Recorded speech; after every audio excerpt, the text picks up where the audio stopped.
24 machines in the blood. Why the body never became a maintenance network. The prediction. What we thought. At the far edge of late 1990s futurism sat a striking image. Microscopic machines coursing through our bloodstream. These nanobots would patrol the body like internal technicians, repairing damaged cells, destroying cancer, clearing plaque from arteries, fighting infections before symptoms appeared. Illness would be intercepted at the molecular level. Aging itself might be slowed, even reversed. In this future, medicine would become continuous and preventive, not reactive. The doctor's visit would be replaced by internal automation. Health would be maintained, not restored. Standing in 1999, this vision felt audacious, but coherent. If machines could be miniaturized enough, why wouldn't they operate inside us? Why this prediction made sense in 1999? To understand why nanobots in the bloodstream sounded plausible, you have to recall the nanotechnology optimism of the late 1990s. At the time, miniaturization had already transformed electronics. Microchips were shrinking rapidly.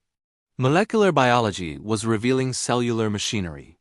The Human Genome Project suggested life operated at an information level. The leap from microchips to nanobots felt like scale, not category. If cells themselves were tiny machines, then artificial ones could be built to interact with them. Science fiction reinforced the idea, portraying the body as a navigable landscape.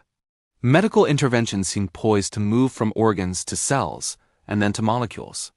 This belief fit perfectly with the millennium-era confidence that engineering would eventually master biology. Disease looked increasingly like a mechanical failure, and mechanical failures can be fixed.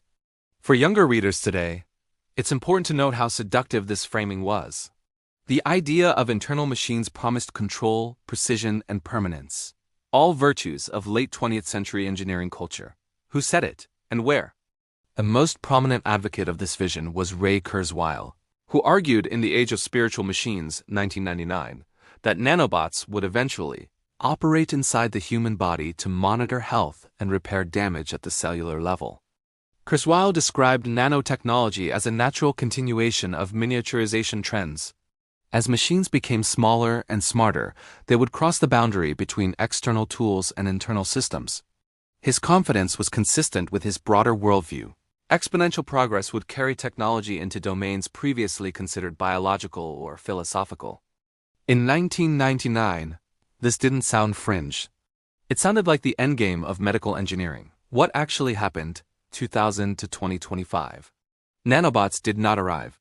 By 2025, there are no autonomous, programmable machines roaming the human bloodstream performing repairs. The body remains free of mechanical custodians. What did happen was subtler. Nanotechnology advanced, but mostly in materials science, diagnostics, and drug delivery. Nanoparticles were used to target treatments. Imaging improved, sensors became smaller. Medicine moved closer to the molecular scale, but without free-roaming machines. The obstacles proved immense. The immune system attacks foreign objects. Powering microscopic machines is extraordinarily difficult. Navigation inside the body is complex and unpredictable.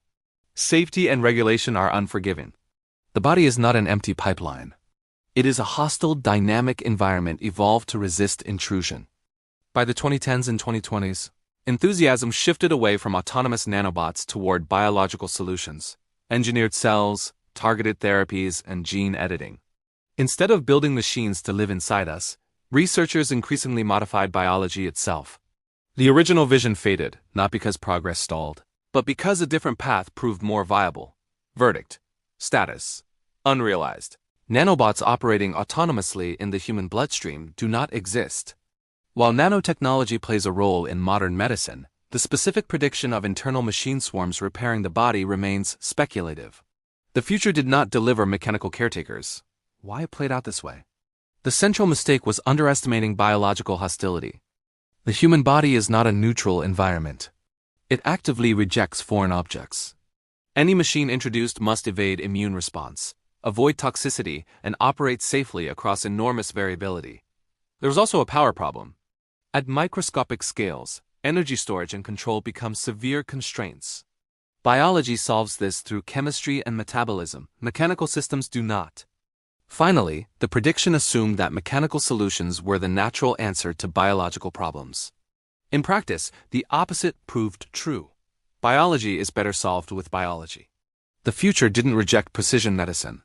It rejected tiny robots. What this prediction teaches us about the future.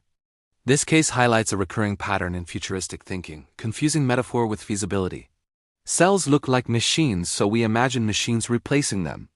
But resemblance does not equal compatibility. Evolution has optimized biological systems in ways that engineering struggles to replicate. In 1999, nanobots symbolized total mastery over the body. In 2026, we recognize that the body is not a system waiting to be serviced. It is a system that resists simplification.